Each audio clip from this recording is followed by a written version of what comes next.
Eh bien, bonjour à toutes et à tous. Alors, excusez-moi, d'abord, je tiens à m'excuser dès le début pour les bruits de la chaise. En fait, aujourd'hui, c'est un jour assez spécial. J'ai enfin reçu mon colis de chez In-Out de France. Donc bon, comme on peut le voir, il a pris assez cher, je veux dire, regardez là. J'ai rafistolé, essayé de rafistoler la boîte. J'ai réussi à la rafistoler. Mais bon, moi je suis collectionneur de boîtes de base, et donc de toutes les boîtes de figurines, et donc ça m'a fait un peu. C'était un peu dommage que j'arrive, que la boîte elle était, comment vous dire, vraiment écrasée. Il n'y a que les figurines qu'on voyait ressortir, sinon tout était écrasé. Bon, vous voyez, là j'ai réussi à la refaire quand même, hein. Mais bon, voilà, c'est pas. C'est un peu chiant, mais c'est pas grave. Bon, alors aujourd'hui, comme je vous ai dit, c'est un jour assez spécial parce que c'est la boîte French Light Infantry Chasseur en marche. Donc, la boîte 8219 avec 40 figurines en train de marcher, comme on peut le voir ici. Elle marche, voilà, marching. Alors, ce sont de l'infanterie légère, c'est des chasseurs. Et donc, je suis pas le premier à faire un unboxing. Non, alors, je suis pas le premier à faire l'ouverture de cette boîte, mais je tenais quand même à la faire parce que elle m'avait l'air vraiment très bien. Donc bon, voilà. Donc à l'arrière, on va voir les différentes poses. Nous avons un soldat en train de marcher avec le bras qui pend, un autre qui lui ressemble aussi, sauf que le fusil il est plus sur son bras. Celui-ci il le tient avec les deux bras. Et l'autre, il le tient avec sa main en haut du fusil, sa main en dessous du fusil, et il avance. Voilà, bon, comme vous pouvez le voir, quoi. Alors, il demande de la colle parce que les sacs à dos ne sont pas directement dessus. Ça sera à nous de les coller. Bien sûr, il existe la boîte de French Light chasseur en train de tirer en action. Je préférais d'abord acheter cette boîte, comme ça je voyais à peu près la qualité de gravure. Et dès que j'aurais tout peint, je voulais acheter si ça me plaisait et si c'était vraiment les gravures que j'aime bien. J'aurais acheté celle en action avec celle des officiers. Donc on y va, on va tout de suite ouvrir. Ah, voilà, les embrouilles commencent. Alors voilà, donc voilà. Donc tout comme d'habitude chez Hat 4 grappes.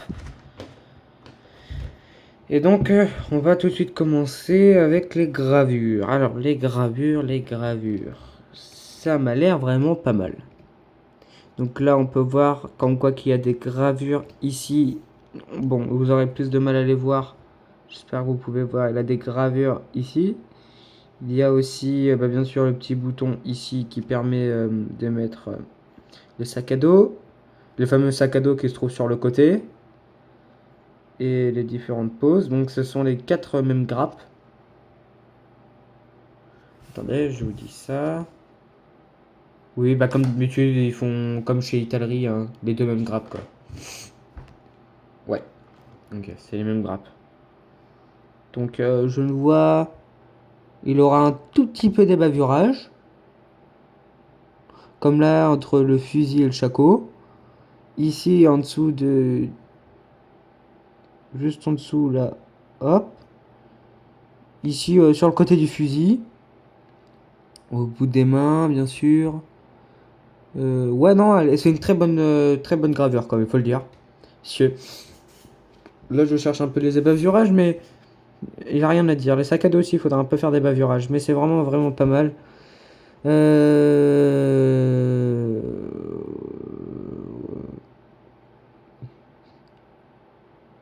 Non, mais c'est nickel. Je suis en train de regarder. Sur ce personnage, on a plus de mal à visualiser la baïonnette. Comme oui, vous pouvez pas trop le voir. Voilà, ici. Vous voyez, ici, là, on voit le canon. Et là, la baïonnette. Alors que là, c'est un peu tout. C'est un peu. Non, veux-tu, en voilà. Attendez, j'essaye de faire un focus. Si ça veut bien mal faire. Voilà, là, je crois que vous pouvez bien voir. Donc, oui, ce que je vous disais, c'est que là, on voit la baïonnette. On voit l'effet de la baïonnette. Alors qu'ici, on a plus de mal. Par contre, les visages, rien à dire. On arrive à les distinguer. Pareil pour ici, les bavurages. Oh non, c'est pas mal. Les boîtes elles sont vraiment pas mal. Donc comme je vous ai dit, les 4 mêmes grappes. Hop là. Ouais, les 4 mêmes grappes, ça ne change pas. Ouais. Ouais, c'est les mêmes grappes. Bon, bah c'est pas grave. En tout cas, c'est cool. C'est vraiment cool. Donc en fait, avec ça, on peut se faire 40 soldats en train de marcher. Ce qui est déjà vraiment pas mal. 40 soldats en train de marcher, c'est... moi, j'hésite entre faire la règle des aigles et la règle... entre faire la règle des aigles et le wargame normal avec 3 personnages sur sur un bout de, si on peut dire, sur un petit plateau. Voilà. Donc j'hésite en fait, et donc je vais m'enseigner. Bon bah si vous pensez que quelque chose est meilleur qu'un autre, que je veux dire l'aigle est meilleur que le wargame normal, dites-le moi. Et j'irai plus chercher parce que j'ai cherché la règle des aigles en marquant j'ai cherché sur internet là, et ils m'ont mis comme quoi que c'était quand même assez différent à ce que j'ai vu. C'est pas vraiment des plateaux, imaginons comme on a l'habitude de faire une espèce de carré comme de rectangle où on pose 3 figurines. C'est une figurine par rectangle. C'est un peu bizarre. C'est comme pour l'artillerie, c'est le nombre de servants qui font la puissance d'artillerie et le nombre d'artillerie. Voilà, ça m'a l'air un peu plus bizarre. Voilà, mais bon. Donc en tout cas, je vais peindre tout ça. Je vais vous le peindre en vidéo, bien sûr.